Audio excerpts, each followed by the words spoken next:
Paul, thanks for joining us. Having had a couple of days to reflect on the Oxford performance and result, what are your thoughts on that, and what are you looking to sort of kick on with the Plymouth game?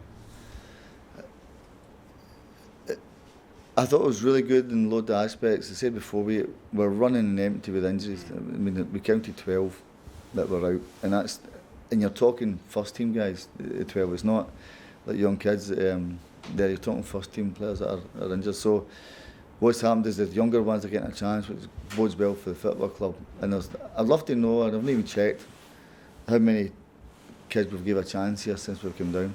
And I think that speaks volume for us to say, okay, if you're good enough, you're young enough to get thrown in. So that's the pleasing thing. And I think if you took out Andre the other night, the appearance between Drennan, Lancaster, Dobra, McGuinness and Wilford, there's no many at all.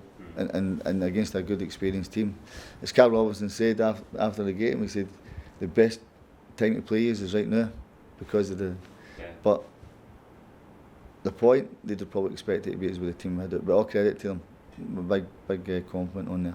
It says a lot when a manager says that, doesn't it? It's about context, this current, how things are at the moment. Yeah, considering, as I said, we're by no means strong in a lot of aspects, but what we have got is a big heart. And that takes you far. And as long as you've got that, you'll not go too far wrong. But the endeavour's certainly there, and the work rate's certainly there. We might fall short somewhere, but in this moment, the point was really good. Is it a case of sort of riding the wave at the moment with the injuries? Yeah, you've got to. Yeah, you've got to. There's no other way to look at it. But you still go to plays and expecting to win, and that's the nature of the game. I know we'll go down to Plymouth tomorrow, and I know we'll be ready. We'll be bang at it. Is it going to be good enough? Nobody knows. But we're certainly a threat, that's for sure. Even though we're young, we're certainly a threat. Is that the one aspect that you would like to have seen at Oxford? A slight more of a goal threat, a bit more ruthlessness? Yeah, that's it. Yeah. And I can see that last few games. But as I said before, we've lost some really good players here. Freddie, Weon, Bish, Flynn, Cole, Norwood. They've all been out at the James Wilson, Kane Vincent Young.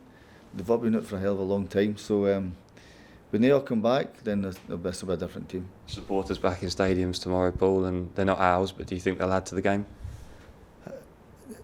Do you know what? I hope so. It's been long overdue, isn't it? It's been terrible. It really has been terrible. 2000, I think, is it? Plymouth? 2000. And I guess they're going to be spread all over the stadium and masks and that on. And I saw Lee Boyer's comments yesterday. And he said it was why let them back in because they're negative. Yeah. So listen, you want everybody to come enjoy yourselves because it's, 7-8 months out or 6-7 months out is too long.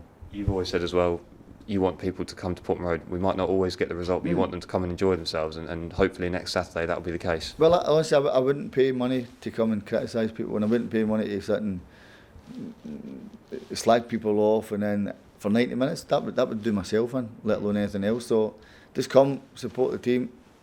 They need you. Everybody needs the fans to help them, and that's when you find the true fan that will come out and support and give you help. Confirmation of this rescue package, Paul. You sort of had to. There's a few more details to be ironed out, I think. But what's your initial thoughts on that one? If the 50 million is going from now till the end of the season, it's a help, but is it going to be enough? I don't know. It might cover a wee bit, but I'm not sure in the long term where it's really going to fit in. Injuries wise, how are we looking for tomorrow? Is there any news of anyone sort of returning to the squad, that sort of thing? Well, Toto trained yesterday, Brett McGavin trained yesterday, Aaron Drennan's got a slight thing with his hamstring as well, we need to monitor, we can't risk that.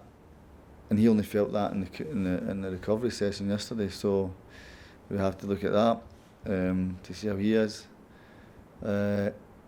Nolo was okay.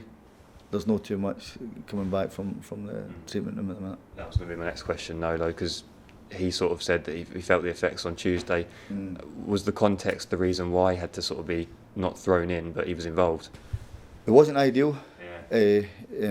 Obviously, Andre being out as well as a blow.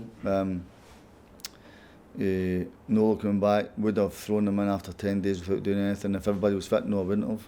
But it's a needs must at the minute, and fair play to him. I thought he had a decent game, and and there's a lot more to come from him. And some encouraging news on Kane Vincent-Young, hopefully.